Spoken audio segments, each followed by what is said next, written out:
Good afternoon from Ulaanbaatar, Mongolia. Today is Wednesday, and as I said in my last video, I don't think that I'm going to have adequate data coverage to upload from where we're going. So we decided, the three of us, to make this video today before we leave so that there's something to upload for you guys this Wednesday. So I've got two sort of part-time, one photographer, one video. You do a lot of photo as well, though. Yeah. And you might not recognize these guys, but both of them you may know of. So Carlos has been on the Patagonia workshop, and you're from Argentina as well. So you may have seen Carlos in some of our videos over the last year, the one specifically in Patagonia. Yeah. And then Jay is one of the moderators of the BBS Mother Photographers Facebook group. So he makes a lot of posts in that Facebook group. We've got almost 4,000 members now. Yep. So you may be a part of that group. Jay's one of the moderators. So you know these two guys. Why we're doing this is I wanted to make a video about finding your first videography and photography clients. And it's good to introduce Carlos and Jay because they've both started working as both videographers and photographers within the last couple of years. Last year, I would say. Last year for you? Yeah, somewhere last year. You've been doing it for just a year? Yeah, almost, a year something. Okay, right on. So this is good, kind of podcast video for you if you're interested in trying to start selling your photos or to make money creating videos, because these guys are doing it. So this is the second podcast video. It's going to be about a 25-minute chat. We're just going to sit down and talk about, how they got started, how you found your first clients, how much you got paid, if you want to divulge that information, at least ballpark. So what you can do as the viewer is maybe just, put your phone down or just kind of do something else and have us playing in the background. Think of this as kind of like a podcast. So you can listen to the conversation doing something else. You don't need to be watching this video the whole time. But yeah, let's jump right into it. Let's start with Jay, because you're a photographer. Yep. So tell us a little bit about your business, like how you make money selling photos. Well, for my first, it's different because I do a lot of different jobs for photography. For my first job, it was a traveling gig, which awesome.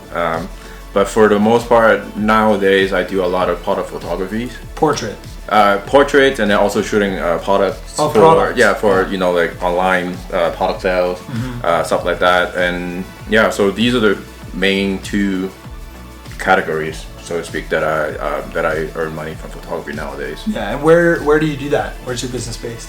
Vancouver, Canada. Nice. Okay. And Carlos?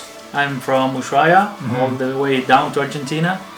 And I do some videos for a travel company of a buddy of mine, which is free for now, but he helped me get my first paid gig. So nice. What was that with? That was with a hotel, also from the city. So I don't know, the people from the hotel, they saw what I did for him and they wanted something similar. So they contacted me, we came to an arrangement, and I made them a couple of videos. Yeah, and they were happy with the product? Yeah. Cool. How did you find your first clients? Well, my first client, it was actually a friend of mine. I met her in Vancouver, and then she moved back to Indonesia, and then she one day just contacted me, say, she has a hotel resort, and she's basically doing similar stuff. Want to do like a campaign for promotion material, so she get in touch with me, say, are you interested in coming to my island?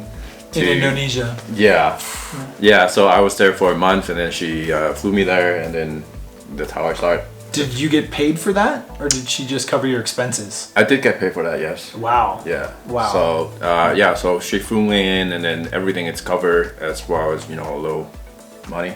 Yeah. So, which was awesome. Yeah, that's a really good way to start. I think that for you watching this, if you're interested in trying to find your first client, it's good to go through people you know. I think we just heard that as an example, like your buddy in Argentina and your friend who moved back to Indonesia.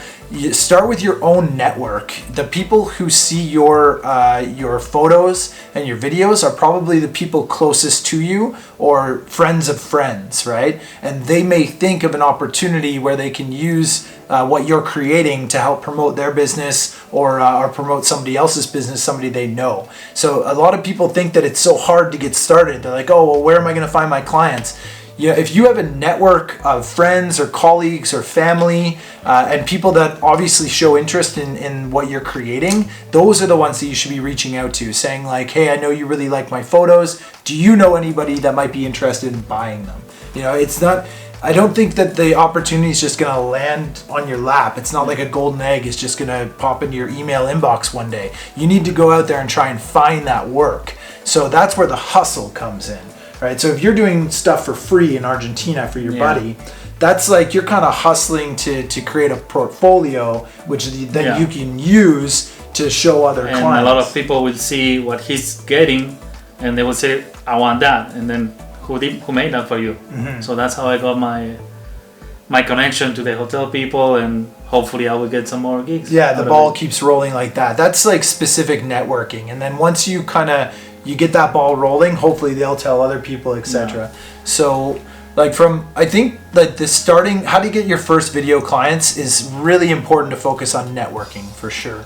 Now, once you had that job in Indonesia, did you come back to Vancouver and thought to yourself, like, I want to get paid to do more photography work? Absolutely. Well, actually, after the job in Indonesia, I just kept traveling. So yeah, and then after that, I guess I've been traveling for almost a year. And then everywhere I went, I just look for opportunities that, people that need photos, and I'll just reach out and see, if I can land an extra job, and that's how I go about it. Yeah. Did any of the people come back to you saying, yeah, like we'll provide you with accommodation or tours in return for the photos? Or were you always getting paid right off the bat? I would definitely prefer to be paid.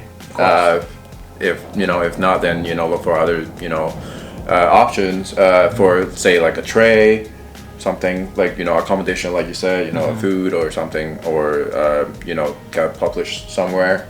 To get my work out there. Yeah, and build that portfolio. Exactly. Yeah, I think my point trying to get at that is that I don't think that it's necessary that you get paid for your work right off the bat. Mind you, there's other people like Brendan who would say the opposite. Like, you should be getting paid right away because, and even Mike Perea has said this to me, like, you are the creator. You hold the value, I guess, of being able to create an image or a video that somebody wants to use to promote their product or destination. So you kind of hold the power there. And if they have a budget for advertising or marketing, why aren't they spending it on you?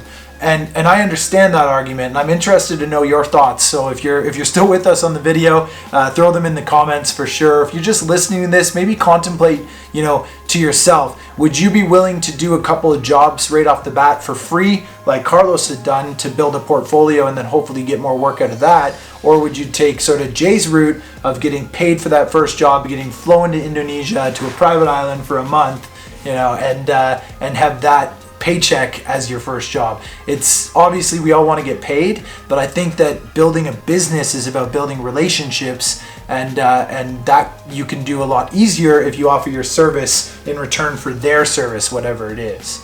So that's something to consider for yourself at home. Now, bit of an update here in Mongolia. There's a thunderstorm happening outside, so you may be able to hear some of that rumbling in the background. It's one of the reasons that we're kind of stuck in the hotel right now. And we've been here for one full day in Ulaanbaatar. We're actually flying out tomorrow to go to the western part. There's a huge strike of lightning in the background.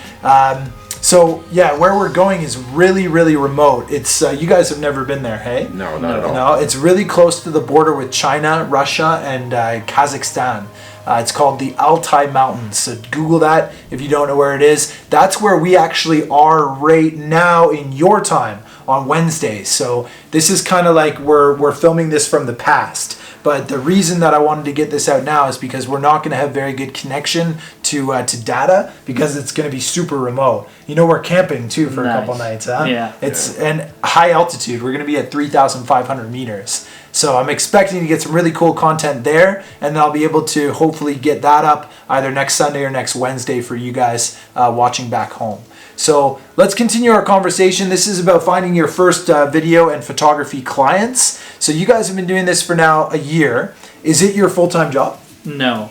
Jay? I wish, but no. No? No. You wish it was though, hey? Yeah, it's fun. So this is my full-time job. Doing it with hotels, with destinations, with product and brands for both photo and video. So I think like one thing that's going to be interesting about the takeaway from this tour is that we can talk more off camera about like how you can take your business to the next level. I think because I see you guys as kind of where I was maybe like 3 years ago.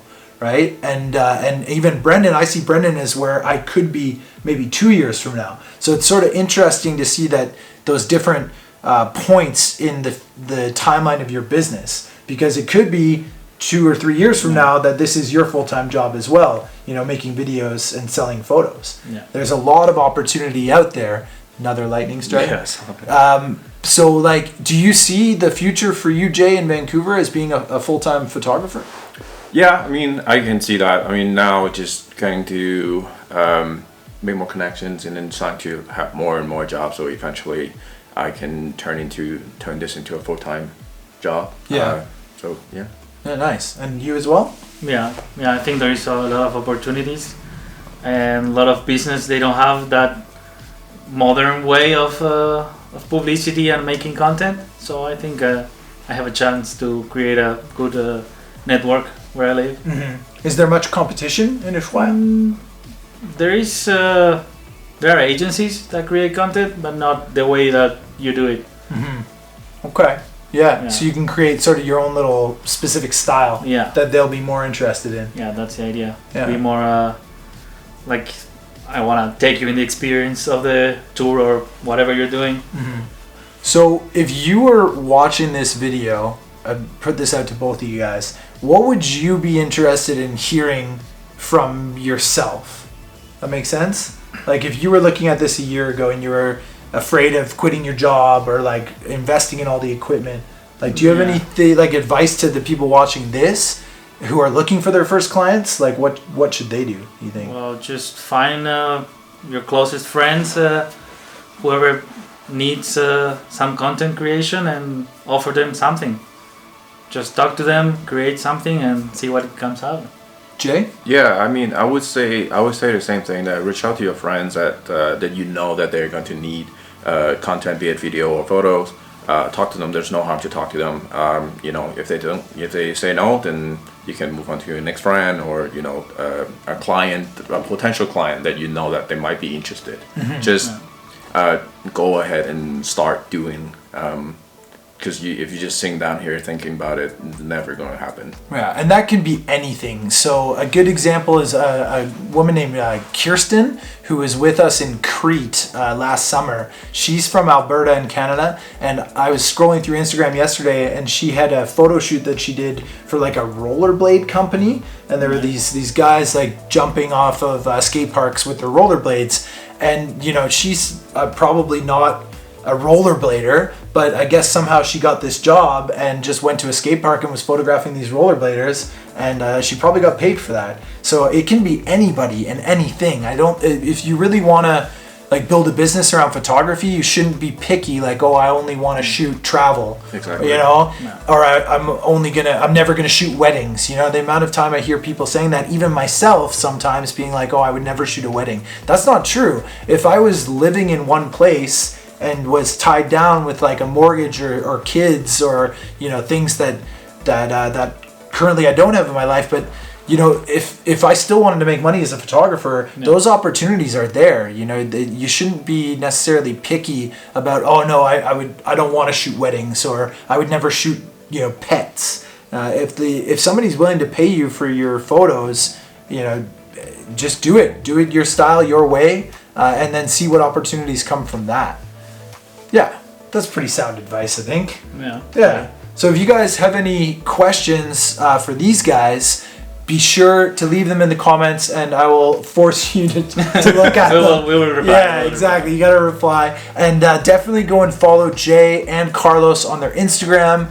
Do you have a YouTube channel? Yes, but I haven't uploaded in a while. You haven't? Okay. Yeah, I should probably put my portfolio there. Can I link it in this video? Yeah, sure. Yeah? Okay. Do you have a YouTube channel? I don't. No, I didn't think so. No. So again, Jay is mostly photography, and Carlos is a very good photographer, but he started more of like a video business, which is cool because that's how I did it too.